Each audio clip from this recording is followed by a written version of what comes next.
Good morning and welcome to today's episode of enVista Summer Webinar Series, The Convergence of Digital and Physical. Participating panelists in today's webinar will be Jim Barnes, CEO of enVista, Brian Kilcourse, Managing Partner of RSR Research, and Jim Brownell, COO of American Freight Furniture. Thank you all for being here today. Taylor, thanks. Hey, just to kind of put some voice and some names together, Jim Barnes here, CEO of enVista, co-founded the company back in 2002, really focused around overall supply chain, retail, and IT consulting with a little bit of intellectual property mixed in there as well.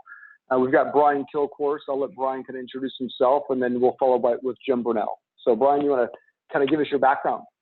Sure. Well, first of all, I'm very pleased to be here today, and thank you for inviting me. I'm one of the managing partners at RSR Research, and we started our company 12 years ago this month, so it's a happy birthday to us.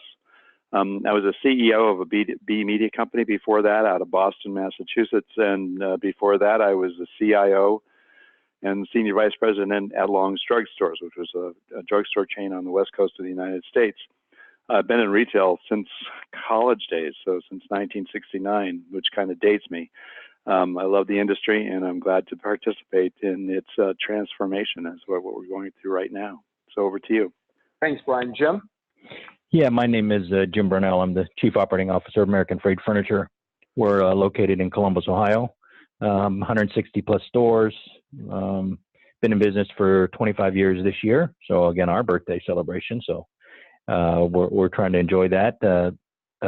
I've been at the company now for a little more than 3.5 years, and we've been on a transformation journey of our own in terms of growing from a small furniture company to now a much more larger entity that requires all of the support and structure of a good operating company. So we actually have gone to do some work with enVista on point of sale. And I'll give you whatever you need. Just feel free to ask any questions. So thanks very much. Yeah. So let's set the context here, guys. So look, the theme of this is really the future of the store, the convergence of physical and digital commerce, and really what's happening and why as it relates to retail. And I would say it's really a component of both what's happening on the enabling technology perspective, but also what's happening from a overall mindset of how retail is shaping, or how retail is being shaped, through consumer behaviors and consumer mindset. So just real quick, we've gone through agenda. We'll go through the presentation. If there's any Q&A, feel free to ask. And then any closing remarks by the panelists would be really appreciated. So what I'd like to do is kind of set the stage, right? Look, let's take kind of a trip down memory lane. And I kind of like to put this in perspective, and obviously like to get your perspective as well, Brian and Jim, is if you relate to what's happening in, well, let's call it retail commerce. I'm going to go back here a slide. I apologize. We're moving from, let's say, single channel to multi-channel to omni-channel, which is aspirational. We'll talk about who we think is doing that well and who's not. And then obviously the new construct right now is unified commerce. But if you think about it, right, we've been doing retail for 2,000 plus years. But if you look at this slide and really want to appreciate your guys' insight, a few things have changed, right? I mean, time compression is a big component of this. And what I mean by time compression is really over the last 30 years, maybe not as back as 69, Brian, when you first started out of college for retail, but the last 30 years, we've seen a huge transformation in what's happening with retail, and we can point the finger at a number of different things, but just your perspective, Brian, on what's happening today in terms of, do you agree with the slide? Do you see kind of what our thoughts are in terms of what's happening in terms of time compression, and really looking at that customer being external to now really being almost obsessed about the customer today? So I'll pause there and let you provide some feedback to the group. Yeah, sure. Well, the only thing I would say, a question about this slide, is that perhaps you're being too polite in terms of compression. When I was an ITer back in the late 80s, we were all about optimizing the supply chain. This is really driven by what Walmart had been doing with point of sale scanning data. And that single transformation caused let's call it the rationalization of assortments and the centralization of retail decision making, which caused companies to scale up to huge size. And that was good for the companies, but it was not necessarily good for consumers. It really was. It wasn't really about what consumers wanted to buy anymore. It was about what retailers wanted to sell, and that's the model that we worked with for the last, almost 30 years. What happened, of course, is two things happened simultaneously, and the first one was that the iPhone was released in 2007. And the second one was we had a recession in 2008. And those two things I think are really important to keep in mind, because consumers now needed to be much smarter about decisions that they made, because they had fewer dollars to spend and they had less time to work with it. But they also had the power of information at their fingertips. And so what I say when I give talks on this subject is that for the first time in the history of the species, and that's a long time, no longer does the consumer have to go to the store, but the store now has to come to the consumer, because we carry that store around with us in our purses and our pockets. That's an amazing transformational change, and retailers are still struggling to respond to it. Yeah, Jim, any thoughts about this, and kind of where do you think American Freight is on this spectrum of omni-channel to unified commerce? Well, when I started at the company 3 years ago, I would tell the team, we're kind of far behind and we need to step it up. And I wouldn't think we were 2,000 years behind, but we were at the very beginning of this circle or this cycle as a company. And it really, as you can see, all of the work that people have gone through and all of the transformation that retail has gone through, during this time, we actually were able to look past this and kind of get to the unified commerce piece on the front end side, and jumping over a lot of this. I understand a lot of people are saddled with legacies that have gone through these last 15 to 30 years that require a lot of change and a lot of active work to make this transformation. So I appreciate that. And I think I wrote my first paper on omnichannel in 2003. So it has been a long time in its making, and it's not going to change overnight. So again, I was somewhat lucky on that experiencing from the 30 years ago till now allowed me to move past that and use some of the concepts that we'll talk about here going forward in terms of building a new solution for American Freight. Yeah, and Jim, you said something that's interesting, because you have gone through kind of a transformation, and let's call it a re-platform. But I think advantageously, you guys started from nothing, so there was not a lot of bifurcated systems that were in place today that you had to kind of basically uncouple and recouple. So I'll pause there, because I do want to talk about the what's happening with retailers today, with traditional retailers with bifurcated systems, and how that's basically an impediment to their success. But just hold on to that, because I think your story is really, really interesting. Okay. Brian, I'll let you take this slide, because I think this is interesting, right? Money does not equal happiness. Can you kind of share what your thoughts are around this and where you're coming from? Sure. This is I took this data from OECD, and I was interested in seeing how different societies were dealing in the post-recessionary area and time frame. Remember, the consumers had a tough time in the recession, but they also had the power of information. What's changed is that times are better for most of the countries in the Western economic area. But they've retained the power of information. So the question is, how are they using that to make their lives better? You can see that there's three data points here for each country that I identified. I just arbitrarily chose these because these tend to be countries that read RSR's material. But there's income, life satisfaction, and work-life balance. And you can see that in the United States, there's plenty of income, but there's the work-life balance is not so great. The only other country that I would say that the work-life balance seems to be a little bit out of whack is over there in the UK. France and Germany and Denmark, the other three countries I just arbitrarily chose. The work-life balance is a lot better. So what this translates to for retailers, that retailers are dealing with very, very demanding consumers who are trying to improve their work-life balance. They have the money to buy the things they want in the U.S. in particular, but they don't have the time. And so they're in a hurry, they're impatient, they hate it when there's friction that gets in the way of between them and their lifestyle choices. and they're amazingly intolerant of retailers who don't do a good job. And this is something to keep in mind all the time.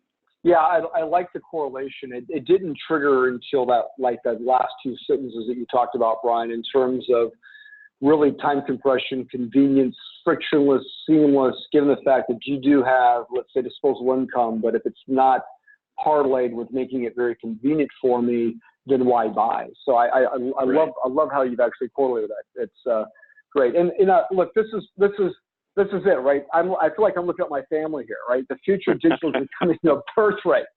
So, I look at my children and go, what's an analog phone, Dad? Like, what's the voice machine doing? Right? They have no concept. So share with me your thoughts around this particular image. I think this is quite interesting. Well, what I was trying to convey when I thought of this was that the other part of retail that's fascinating, and Jim Brownell, I'm sure you understand this, is that shopping is entertaining. It's a form of entertainment, and people shop because they like to shop. It's a human activity, and it goes way back in our collective mindset. But what's changed is how we entertain ourselves, and this is a perfect picture. These kids are sitting there playing with their iPhones. And I've observed this in my own family. My grandkids learned how to use an iPad before they could talk. So this is the birthright. They expect this, just like we expect microwave ovens and remote channel changers for our televisions. This is just the way they think, and this is the way they entertain themselves. So if retailers want to continue to be a source of entertainment for the consumers, they have to pay attention to how people entertain themselves. And in today's world, that's a mobile format, and it's high content, high visual content. So retailers have to pay attention to this. Yeah, I completely agree with you on that. I love the slide.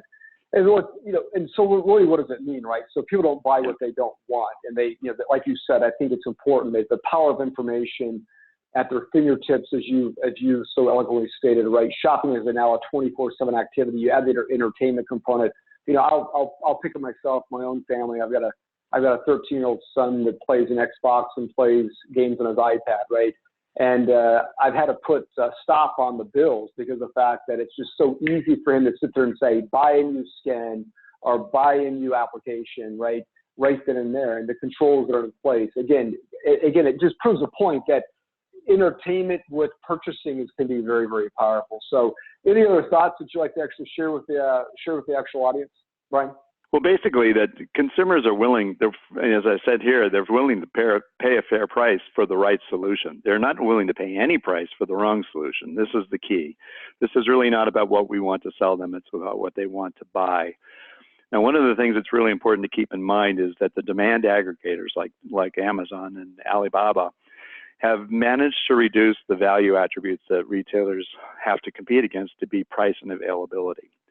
And that's pretty tough because that's the lowest common denominator. But the way retailers are learning to compete with that is by offering a more complex value attributes. And consumers, given the money that they have, are willing to gravitate towards those products that have some special quality, some special attributes.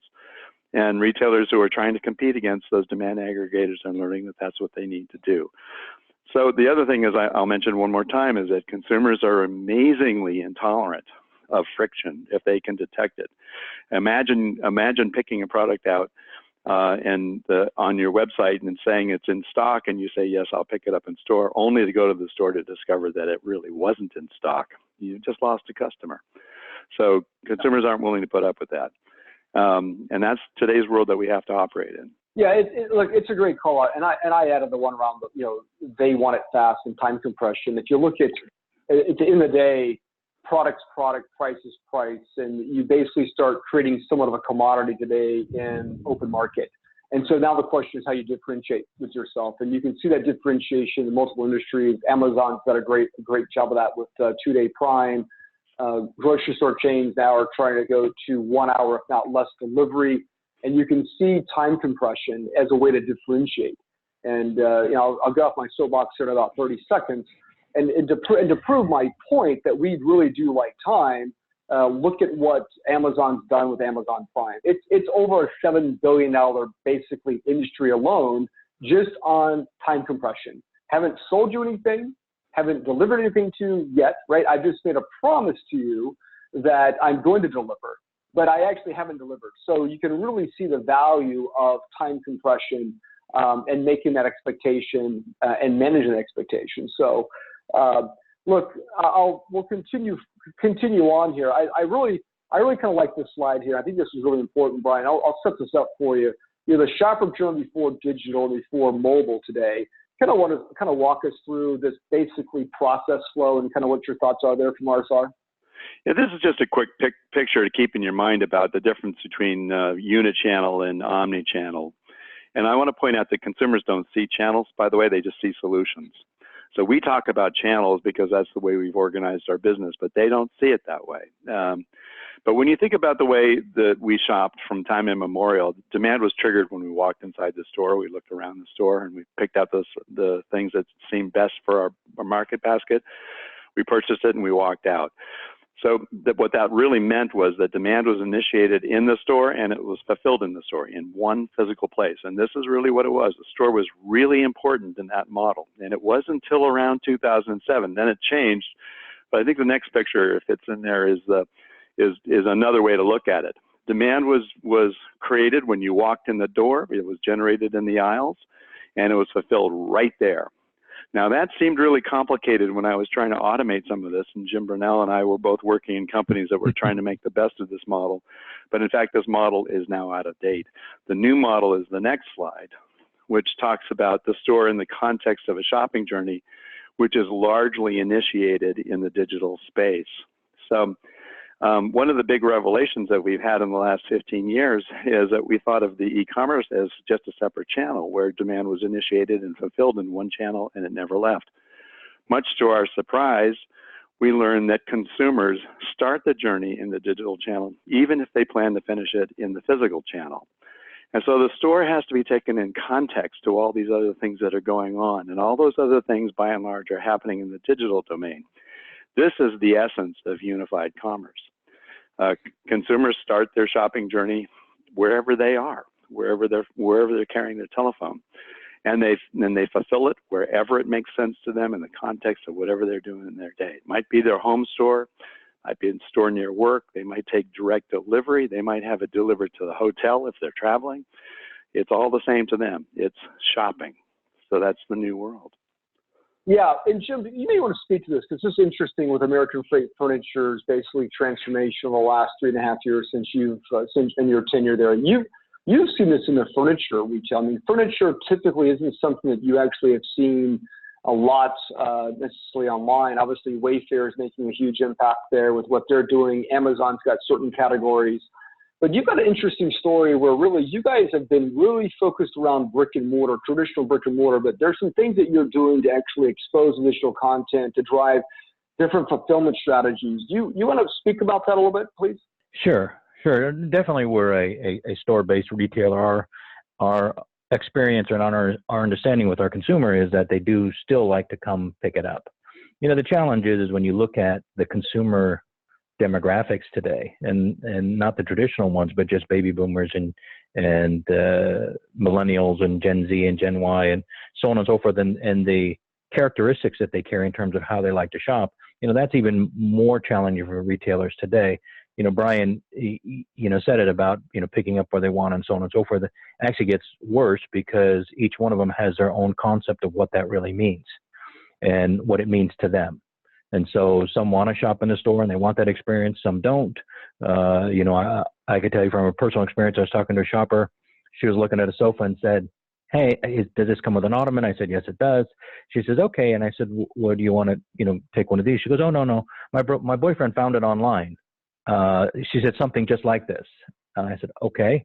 I said, "What happens if you don't like it?" She goes, "Oh, we'll just return it." So she's standing in the store. We did 99.8% of the work to get her to the store, find the product, get her to the point of purchase. And it was a different decision at that point. And again, my point being is that as we see, we have to be prepared for all of that. And so as we enter into the online world, our first foray is going to be buy online, pick up in store, or deliver from store. So we can fulfill the promise, as Brian said, that we know we have it. We have a real-time view of inventory. So they come, they pick it up, and away they go. Now, what that does for us is it gives us the opportunity to interact with them at the point of sale, if you would, or the point of purchase. So when they walk in the store and they say, okay, I'm here to pick up my product, we talk to them about, hey, did you see these, and so on and so forth. And it becomes an upsell opportunity for us at that point, if warranted. We've had people come in and say, just give me my stuff, I want to go. One of the things, one of the customers came in and she was local to a store, and the store manager said, so why didn't you come in and shop and just kind of take a look at it? She goes, I don't buy anything in the store. I buy everything online. Wow. And so she literally was in the store telling him that. And so she picked up her stuff and away she went. Wow. So it's an interest, exactly. And so as I see this evolve as we go through this, it is truly an any to anything situation. And even the Amazons and the Wayfairs of the world, they're starting to, there's a cream that rises to the top, and it all kind of is the logistic part of the process. And so, how easy is it for us to deliver things and ship things, and, how expensive it is when you change your mind, not in terms of necessarily the cost, because the retailers eat a lot of those costs, but it's generally just the time commitment to say, I didn't like it, now I don't have it, and so on and so forth. So that balance is going to be an ebb and flow, as we see. 75% of our consumers use their mobile device before they come to the store. So we know that is the platform that they use, yet obviously we have other platforms that allow them to participate, because not everybody uses the same platform. And so again, for us, it's interesting to see how, again, stepping back from it, how broad of a responsibility retailers have in fulfilling a customer's needs. Yeah, so a couple things I want to take from the comments that you both made, and I love it, because I think you guys are right on. So the way we see it at enVista, and I think where the world is going is that we're really moving away from this one-to-many relationship. And that one-to-many it's a one-to-many where, in terms of me dictating to you, Mr. Customer, right, one-to-many, because I'm in control, to really more it's one-to-one where you're in control. And so not only does the enabling technology have to be set up from a platform perspective to deal with one-to-one, your supply chain and fulfillment, which is why I love this slide so much, is that there is a disconnect, right? In the traditional world of channels, and I know we don't like the word channel, Brian, and I completely agree with you, there is a disconnect between basically source and demand. And really we're moving to a one-to-one supply chain or one-to-one retail, where now the customer, given all the things you've said, the iPhone, the internet, right, technology, really now the customer is in control. And so if you can't actually tailor to his or her need, from the investigation to the inquiry to the purchase to delivery, and it's a one-to-one experience, you're going to fail. I mean, do you agree, disagree, thoughts around this? Because I think that's what you were kind of setting up here with the slide. Yeah, that's exactly right. You're right on the mark there. That consumers are viewing the relationship from the perspective of how would I say it? They are in control. They're not choosing the products that you want them to choose. It's not a stack them high and watch them fly world any longer. They're viewing everything as a potential one-to-one. So Jim said something really important. He's talking about building the relationship. And that's an important aspect of what retailers need to do. They need to move from transactional thinking to relationship thinking.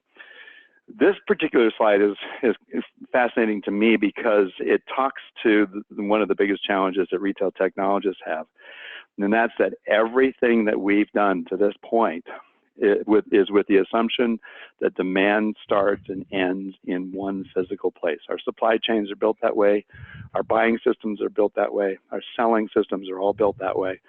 So if you're really alarmist, you might say that the entire legacy portfolio, the thing that I spent my entire life putting in place, has to be tossed, has to be replaced, because that's clearly not how the world behaves anymore. It's an end-to-end world, just as you said, Jim.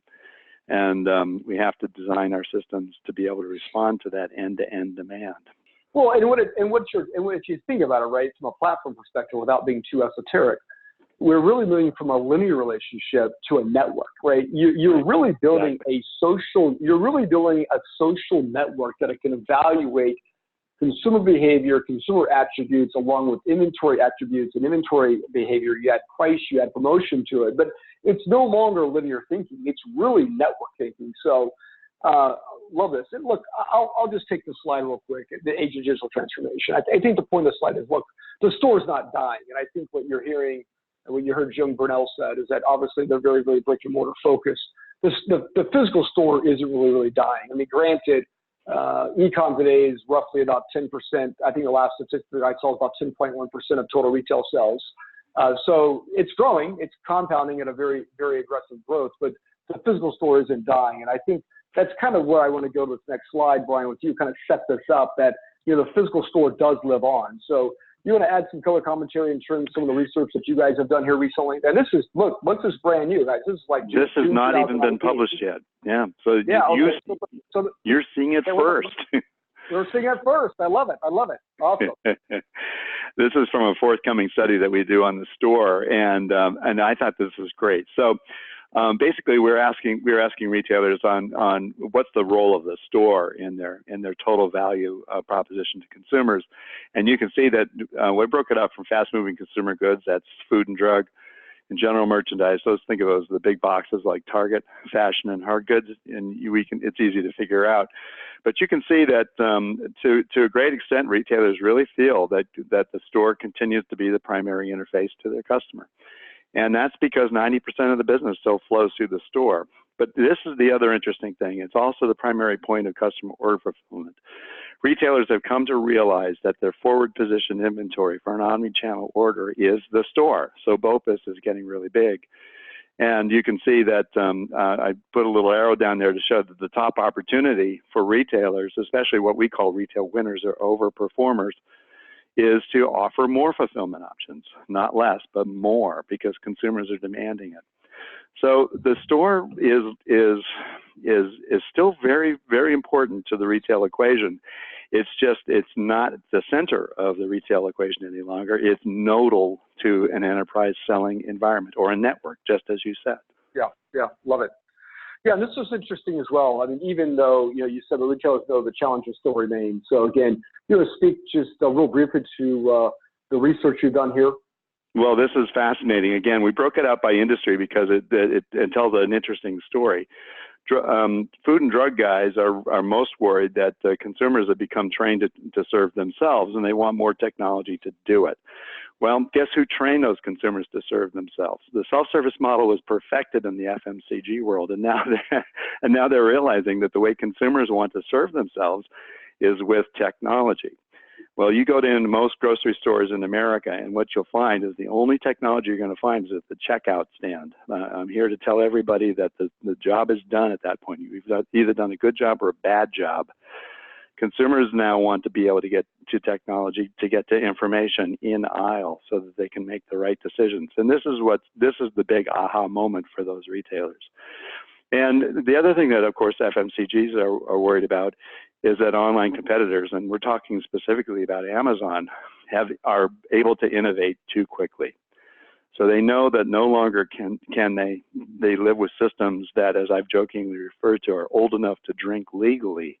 They now have to be able to modify their value proposition as consumers demand it. And that's fascinating change.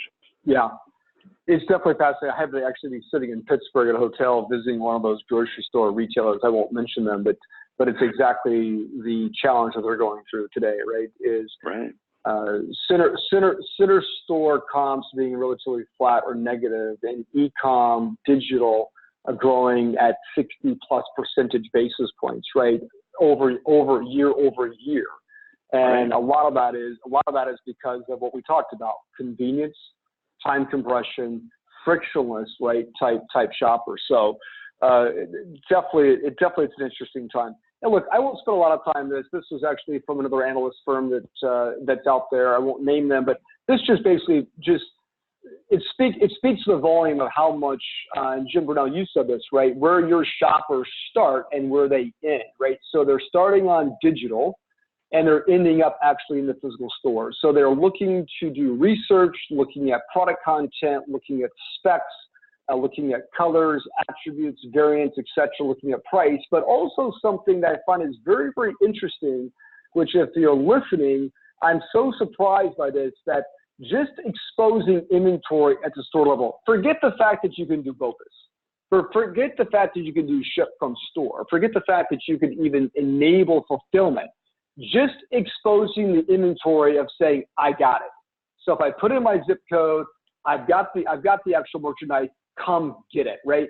I mean, we've seen as much as 4 to 8% conversion by just exposing inventory on your website. So Jim, you want to echo anything around just what you've seen in terms of the importance of digital and how it's playing on physical? Have you tracked the actual conversion at all?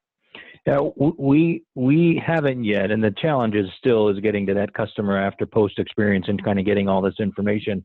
So we have anecdotal information that shows, their path to purchase and what it looks like. We're operating a little bit on blind faith right now, in that by offering the opportunities that the customers will find them and shop. And so we actually, when we first launched our buy online piece, we didn't even advertise it. And interestingly enough, in 6 stores, we took 12 orders the first 2 weeks. And these are people that we didn't even advertise that we did this per se. We just enabled the add to cart button.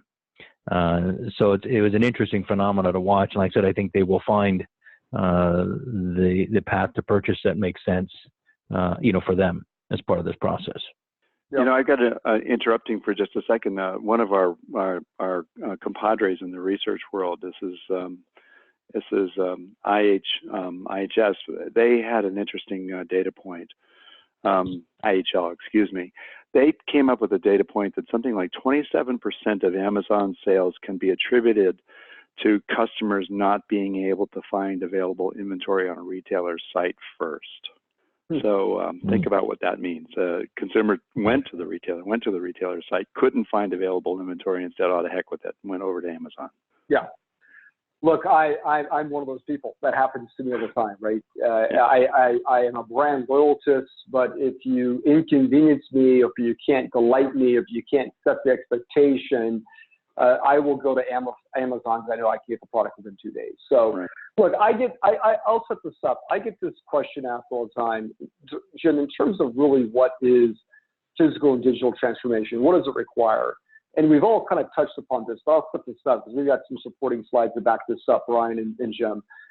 First and foremost, I think it's engaging with your customer. And you said something, Brian and Jim, about building relationships, creating unique experiences and managing the customer expectation. But good retailers build relationships, not doing just simply transactions. So again, providing the tools to your customers and empowering your employees so they can actually be passionate and obsessed about the customer, right?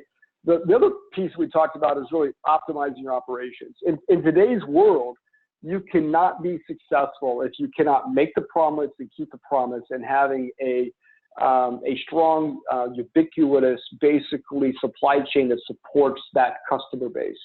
And then last but not least is transforming your products and services by creating differentiation. And this is kind of the construct that we use. We do strategy projects for our clients. That these are the 4 basic principles. So any thoughts or comments, or feel free to agree, disagree, Jim or Brian, regarding kind of these basic principles. Would you add on or subtract anything here?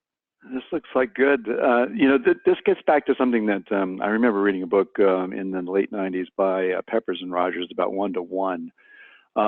Whether you're truly one-to-one in retail is dependent on what you sell. So, for example, I'm not too sure you really need to be one-to-one if you're selling toilet paper and paper towels. But if you're selling high-end fashion, you certainly better have that approach. The point is that the consumer wants to feel that it's one-to-one. That's what it's all about. It's not about the experience that we want to give them. It's the experience that they want to have.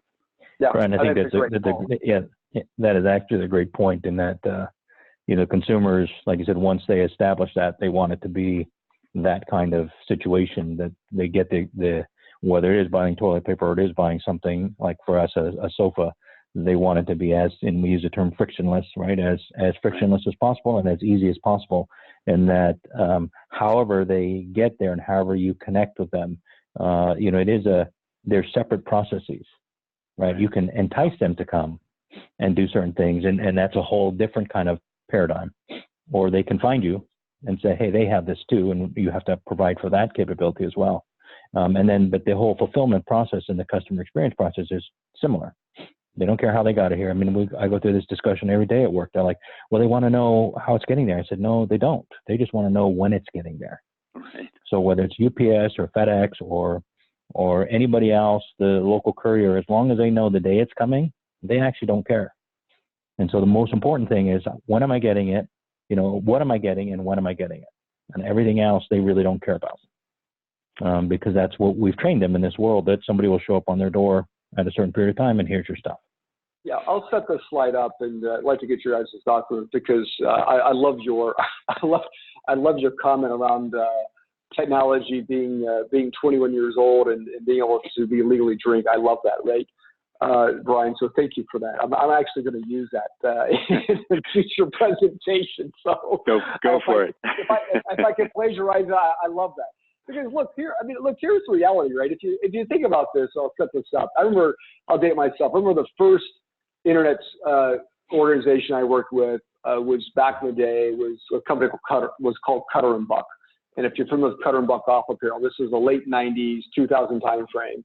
We set up an e-commerce platform for them, and we used to call it Store 99. I mean, we weren't thinking about unified. It was just Store 999, right? And what's shameful about this, and I kid you not, in today's world, 2019, I was at a retailer today, actually a retailer last week, relatively mid-market company, about $750 million. And they still today call their e-commerce today Store 999. I almost fell back to my chair. So 19 years later, right, there's a thing that the way they actually plan, the way they allocate, the way they think about their business and channels, their e-commerce platform is still called Store 999. So think about what that does from a mindset perspective. But if you think about it, the reason why I set the slide up this way is that I think one of the biggest unlocks is to move away from these bifurcated legacy retail systems. And so if you think about this, is that the customer shopping experience, the inventory fulfillment, and delighted customer, the customer doesn't really care that you've got bifurcated systems. They just want to be delighted. But the reality is that my physical world, which is unfortunately single channel and physical brick and mortar, is working on a separate platform in many cases around item, price, promotion, fulfillment versus my virtual world.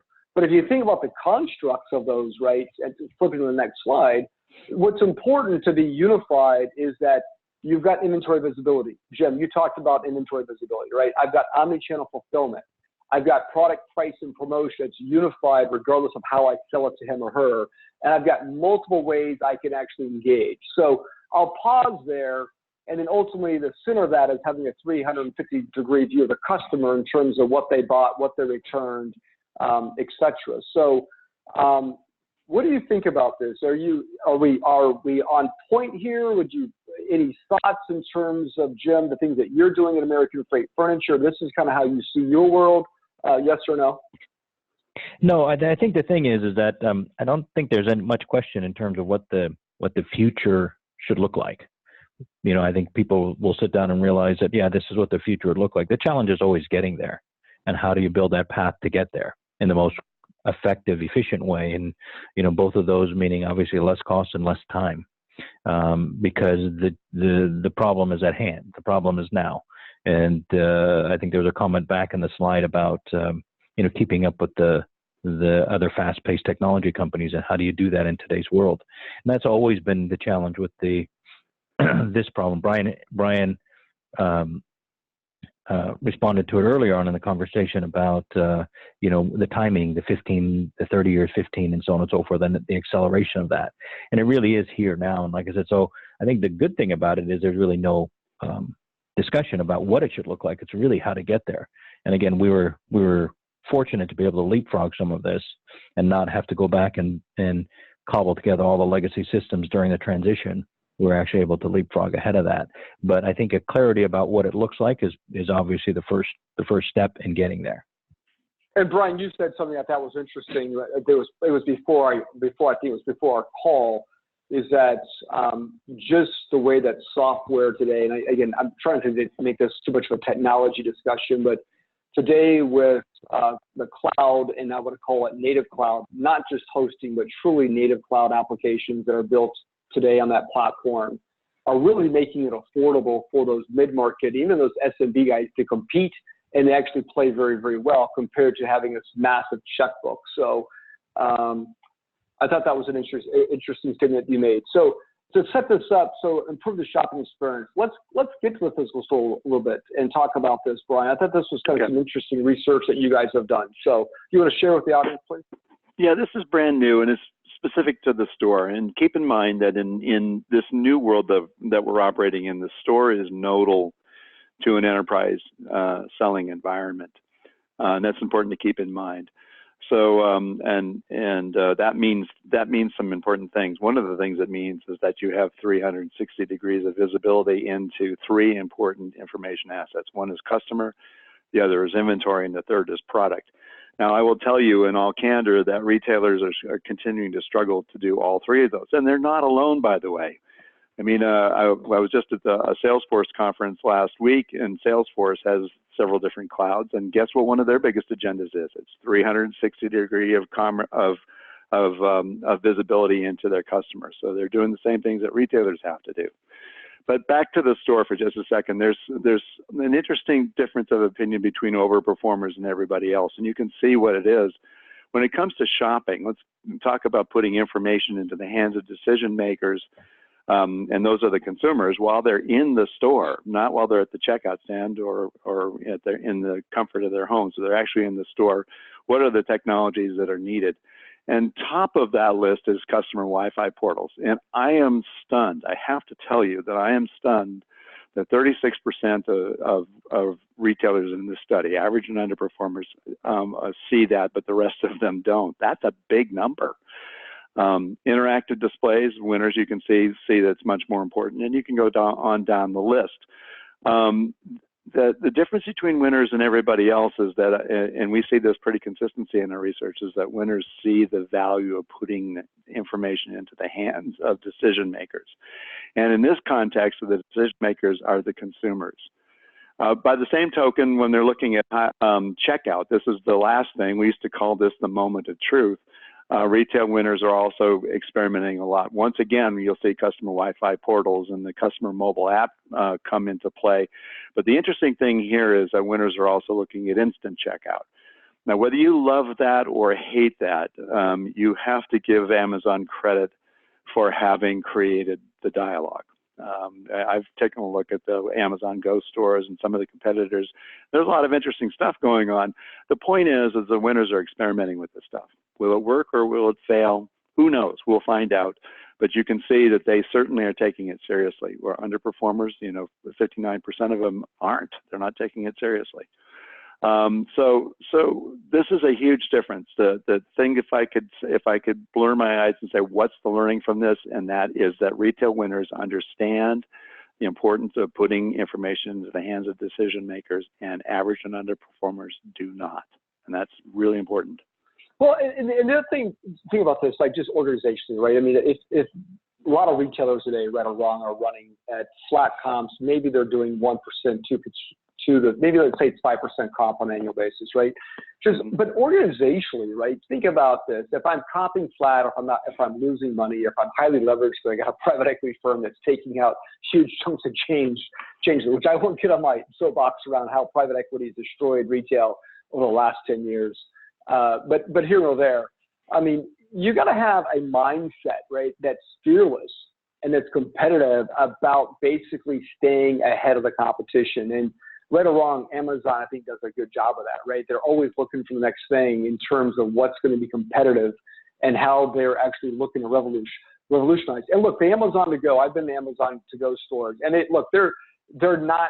Look, it took me 7.5 minutes to check out, right, to wait for my receipt. So there are some challenges they've got, but I will give them credit. I will give them credit for breaking the paradigm, right? So again, I love this slide that you guys created, and I think this kind of sets up the next thing, right, Brian, in terms of just the opportunities to improve the employee store and customer experience with digital. And I happen to be, the left slide is a picture that I took just recently on doing some focus with Walmart. You and I talked about this in preparation for this call, I think last week, or maybe it was this week, about Walmart didn't used to be cool, and now they're kind of bringing technology. A guy from like me who was a tech geek, I mean, this was kind of cool that I actually bought something in the middle of Podunk, Wisconsin, and I picked it up within 30 minutes, right? I thought that was actually pretty cool and gave those guys a big shout out. But, just thoughts around the customer experience as it relates to digital. And then, Jim, feel free to add any commentary here beyond just American Freight, because I know, Jim, you've been around the block in terms of retail. So thoughts around this? Well, first of all, it's a tragic error to assume that Walmart is old and in the way. They were devilishly difficult to compete with in the 80s and the 90s, because they were the ones that were first experimenting with the technologies that ultimately resulted in a hyper optimized supply chain, and they were beating the rest of us up with technology. They may have needed a kick in the seat from Amazon to get going on the selling side of the world, but they are there. And the important thing about this slide, and I think it shows up in the next slide as well, is that Walmart has realized that their employees need to be at least as informed as the consumers are when it comes to information and technology.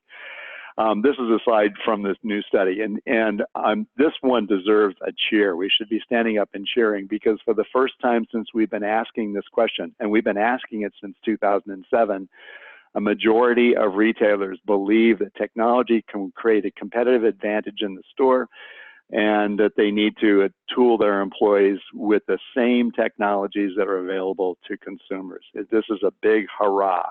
Now, again, I've yet to meet a retailer that won't tell you that their employee is their most important asset. So my next question is, so why don't you train them or give them some technology? And you can see that they, in fact, now believe that to be the case. So, and this creates a lot of advantage for retailers that are doing this. This happens to be an example on the right of an AR-enabled technology where somebody is looking at, happens to be a red mixer, and they're just looking to see how much available stock there is on that red mixer, so that they can do some assisted selling. This is wonderful stuff, and it's stuff that consumers expect to be available to them, so employees need to have the same advantage.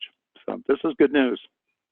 Yeah, I would agree with you, Brian. There's nothing more frustrating than walking into a store and I can pick up my phone to do product research faster than a sales associate. To a certain degree, I almost feel sorry for the sales associate. You might say, wait a minute, you're here to help service me beyond just stocking the shelf, right, and checking me out and being an advocate for your brand, but I'm actually smarter than you are. You know what I'm saying? So I'm glad to see that retailers are starting to really put emphasis on equipping their associates with the technology to actually make a difference to the customer. And so this kind of sets us up. I love this, right? For the millionth time, employee enablement matters. So you want to kind of walk us through some of the research that RSR has done here, please? Yeah, no, again, people must get tired of hearing us say this. Employees are really important.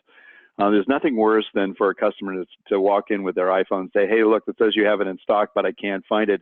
And the employee is saying, can I see your phone, please? This is bad. So I think it's wonderful that the majority of retailers are now saying that their employees need to be just as informed as consumers are. But the other thing that when we look at employee-facing text to help consumers, you can see again that there's a difference of opinion.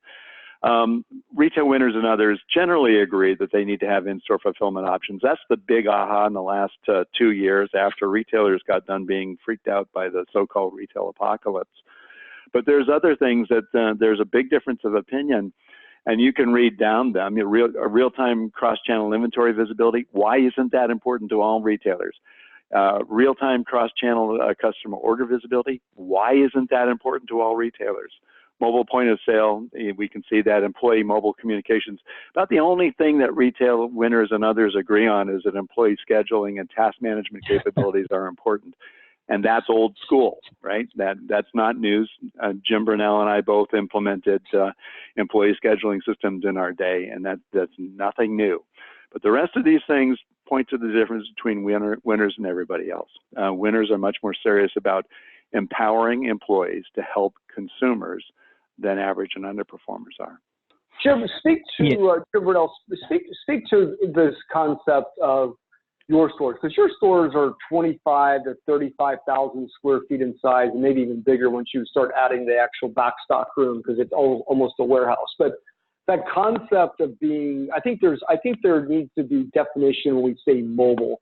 Are we really talking, guys, about true mobile, where I'm working on a mobile native iOS or mobile Android device? Or are we really just talking about the fact that I want to be untethered, or is it both? I really like to hear you guys' opinion about this, please. Yeah, so mine is it's actually both. I mean, we want them to be untethered, and that they could service wherever they need to have that service. And then as far as the device goes, absolutely, you know, getting to the BYOD side and you know, even doing it on their own device versus a store device, and then obviously the opportunity to have a store device. I mean, you see the newer point of sale devices that are being put out today that actually, from an engineering perspective, are actually great devices. You know, where the screen flips over and it, you know, because of the format, the picture flips over, and it's not this whole big process you have to go through to make the customer be able to see a display, be able to pick that device right off the stand and walk with a customer and get work done. It is about, you know, a lot of it, Jim, is all about the untethered part. I mean, our environment is probably the most traditional selling environment in retail. A furniture salesman. I think the only other next one is potentially a car salesperson, in terms of how you sell a customer and when they get in a furniture store, because, you know, furniture the way it is, you can't necessarily, even digitally now, you can present a lot of how it looks and so on and so forth, but you still can't present how it feels. And so customers still want to go in and see the fabric, put their hand on the fabric, sit down on the product. And again, so it's a much more traditional selling environment than most companies. But we believe heavily in that we need to empower our salespeople to have this kind of information, because, you know, like with any, the customer says, you don't have it, I'll just go to the next one, and they get up and leave. And so that point of contact and that point of opportunity is really the most important part. And so when you know, as Brian noted in here, the winners talk about sales enablement. The other people talk about cost management. And we have to find a balance. But anytime you're in the cost management bucket as a trade-off to customer satisfaction, that's a lose-lose proposition. You've got to understand that you've got to give the customer their piece, and then handle how you do it secondarily. But you can't do that. You can't make that decision necessarily in the same view. Yeah, especially in retail today. Yeah. It's a great call out, John. Yeah, and then obviously this last one is really around this concept of click and collect, Brian. We talked about just in-store fulfillment options, and again, leveraging what I'm going to call total supply chain or retail inventory in the network today, knowing where it is relatively near time. I don't know if it has to be real time, but near time, so I can actually make the promise and fulfill the promise. And you know, BOPUS is getting a really, really strong push right now. There's a lot of press, a lot of content around BOPUS, which I find ironic. We were doing BOPUS for Walmart back around 2001, 2002 timeframe. We just didn't advertise it very, very well. So any thoughts around that last slide before I kind of get into empowering the employee? It's just a couple of just different things that we're seeing in the market. I will only say that, and the study, which will come out in another week or so, points out that retailers have discovered that BOPUS orders are actually quite profitable, and so it's not a cost problem for them. It's a margin opportunity, and that's interesting. Well, and look, and I don't want to make this an advertisement for enVista or for our platform, but the point that I just want to make is the following construct that we talked about.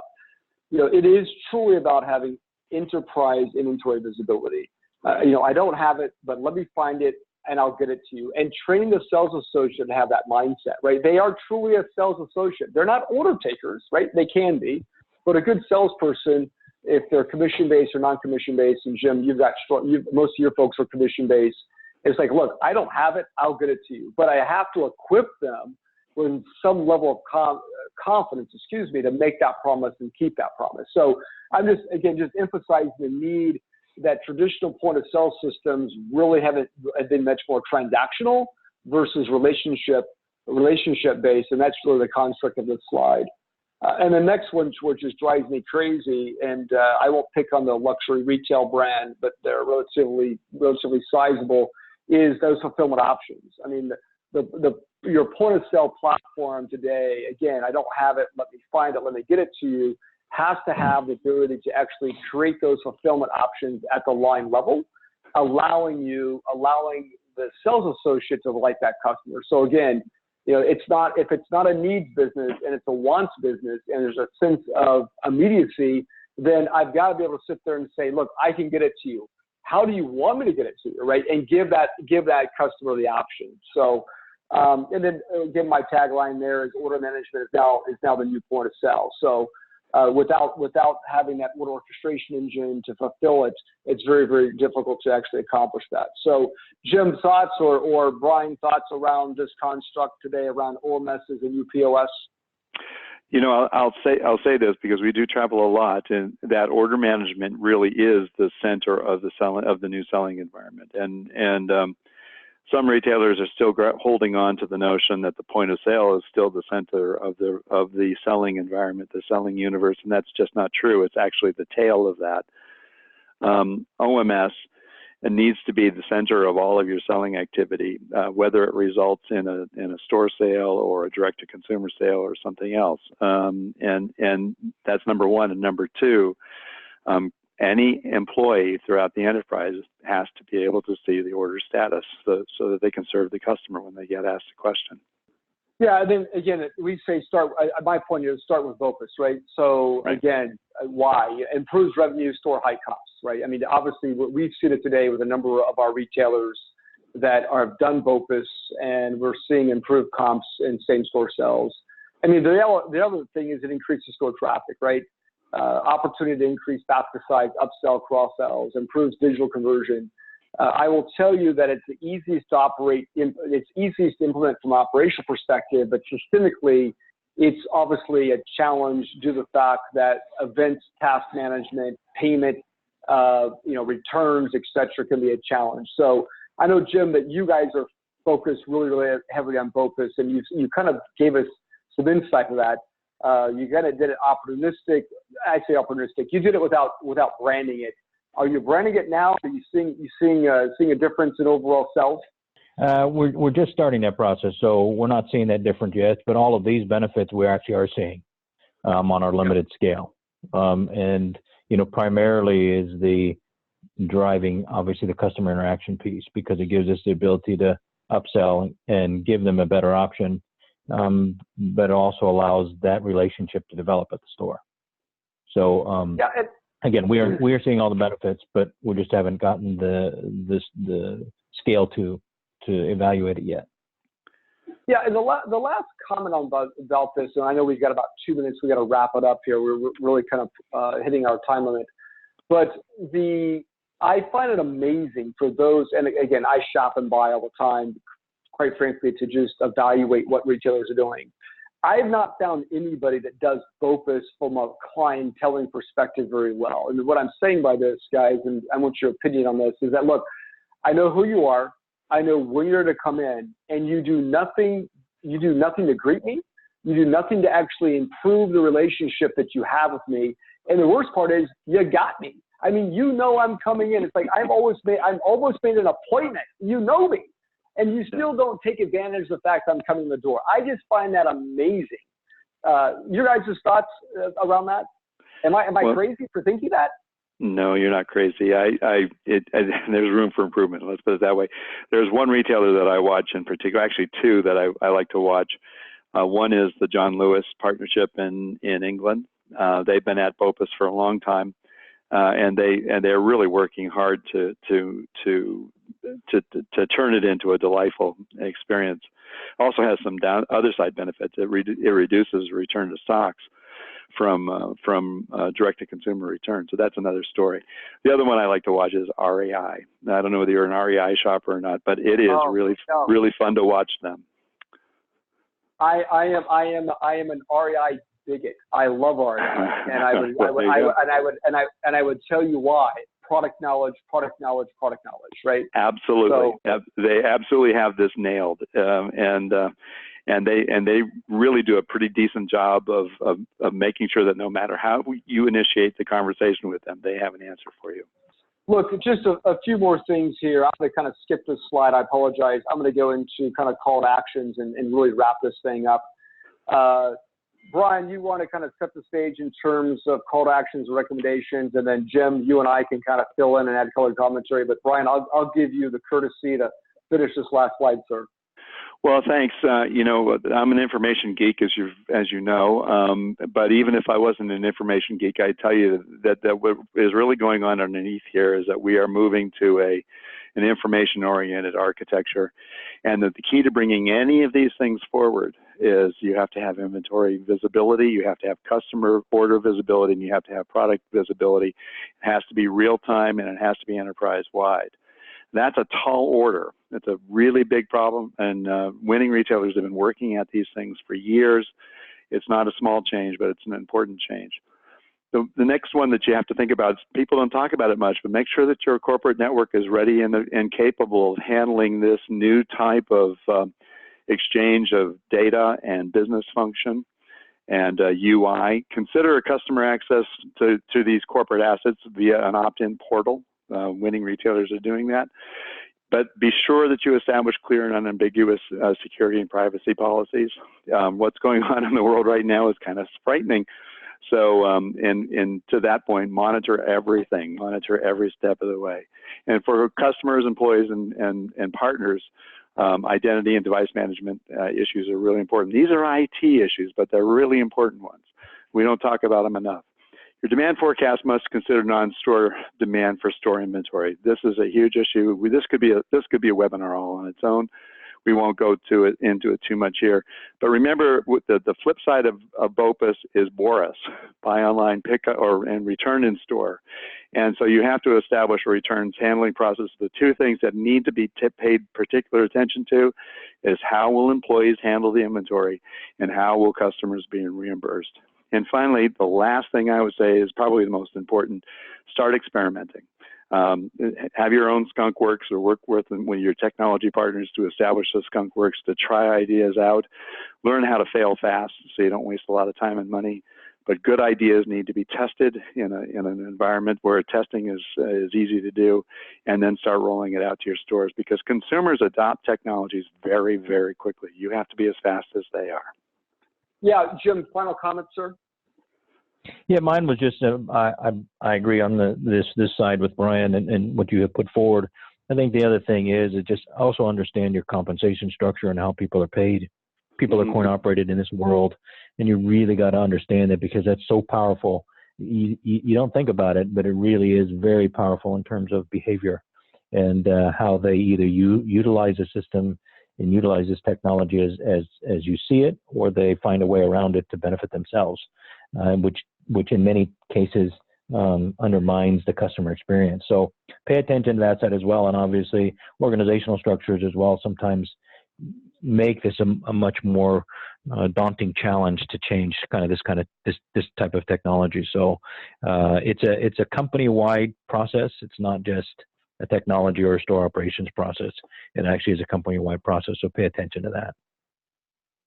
Yeah, and I'll close. I do agree with you, Brian. That third bullet point: demand forecast around total demand, both sourcing and demand signals, and looking at channel lists, not by channel.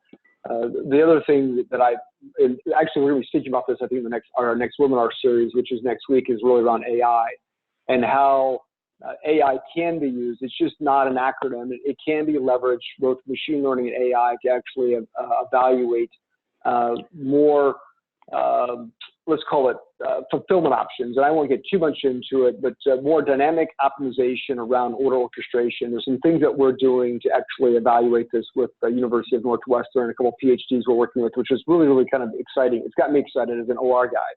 And then, the last one is on BORUS, right? Return should not be a four-letter word. Matter of fact, I encourage returns. I mean, it should be part of it should be, humbly speaking, it should be part of your strategy. It's like, look, bring on the return, because if you're going to bring it onto my store, it gives me another reason to build that relationship with you and make it frictionless. So, look, with that said, guys, I just want to say big shout out to you, Brian. I love I love the thought leadership. I love the way you think. Jim, as an operator who's been there with 30-something plus years of experience in retail, I just want a big shout out to you both. I can't thank you enough for participating as a panel member, and hopefully the audience, you guys got some really good knowledge nuggets that you guys can take away and start applying to your retail environment. So again, just want to say big thank you to both of you. Oh, thank you. Yeah, thanks, Jim. No problem. Yep, really quick here. I know we kind of ran out of time, so Jim, if you want to head to the next slide, there is some contact info for all three of you. In case anybody has any questions, feel free to reach out. And then the last thing I want to say is just that we do have another webinar coming up on July 10th at 11 a.m. Eastern Standard Time on the topic of BI for retail. So with that, I think, you know, we are all set here, and just wish everybody a good day, and hopefully catch everybody next time. Take care. Thank you, guys. Okay, have a good day, everybody.